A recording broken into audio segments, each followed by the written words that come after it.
the structures of our life. It's not fun, and I don't want to. Yeah. And so that's why because I don't take it that seriously, I don't worry.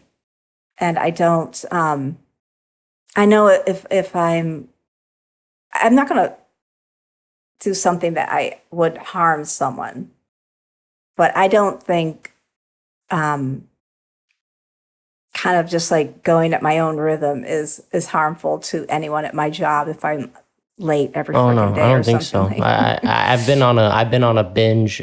You listen to Joe Rogan's podcast, right? Yes. Okay, I've been on a binge listening to the Joe Rogan Graham Hancock. I don't know. Oh my God, so have I. Really? Yes. God, let's fucking talk about Graham Hancock. Oh, Jesus man. fucking I Christ, love man. that guy. So like it's amazing shit. Like I kind of heard about him here and there, but listening to these podcasts, it's like, oh, it's amazing. But what I was about to say is what you were just saying.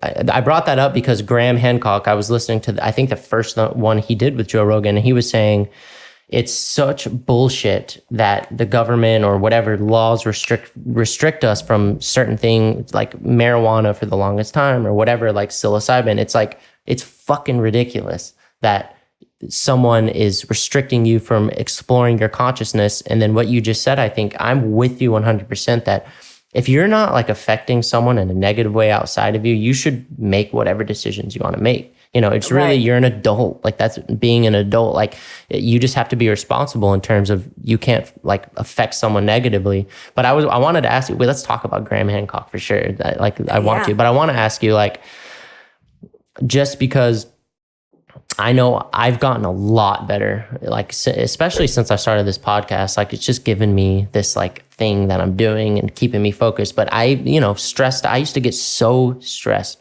all the time. Like it was not good. Yeah, and I've gotten so much better at it. And what you're saying is true, but I'm trying, like, I still don't even understand for myself like I have those days where I'm like not stressed and shit's going wrong. Like working in a kitchen is like there's shit going wrong every day. It's like it's chaotic every day. And I have those days where I'm like it's fine and everything's good and it's like I'm just going with the flow and it works, and then I have the momentum, and then I have those bad days and I'm still like, what the fuck is that's momentum too. Both of those you think is the momentum. Absolutely. What do you do you start your day in a particular way? Do you start out meditating? I start out no, because I don't have time in the morning. I do it at night. For the most part. I have habituated my mind to being aware of what I'm thinking the minute I awaken because of momentum. Yeah. And so you say like something when you first wake up. Oh yeah. It took a while. I was very inconsistent, but now it's pretty consistent every single day. I tell myself I have a choice I can go down a path that feels good or a path that doesn't feel so good. Well, and you actually saying that makes me think, like, actually, I think that is something that I've been doing for sure. And it does make a big difference. Like when I first hop up out of bed, I like, today's going to be a good day. Just get up and at least think that thought. And I think something that would be like important to say is like especially if you're going through a rough time in your life, this kind of stuff, like it isn't an immediate thing. Like it isn't like it's gonna change immediately. Even the day, even if you do wake up and you have some routine and you say good thoughts, that doesn't mean immediately like you're gonna feel better. No, humans adapt to gradual change. And this is how we've learned. Now that you say that, it makes me think that's why, like, so many people win the lottery and their lives are just fucking blown to shit. It's crazy. All of the relationships. Why is that? Like, why do people that fuck it up win the lottery all the time? I guess it's because I don't know if that's like all the time.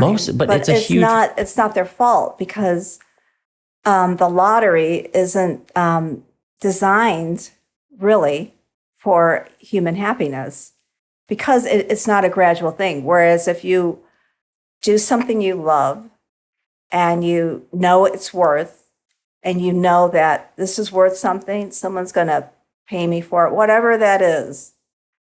And that's a gradual process. It's a really good point.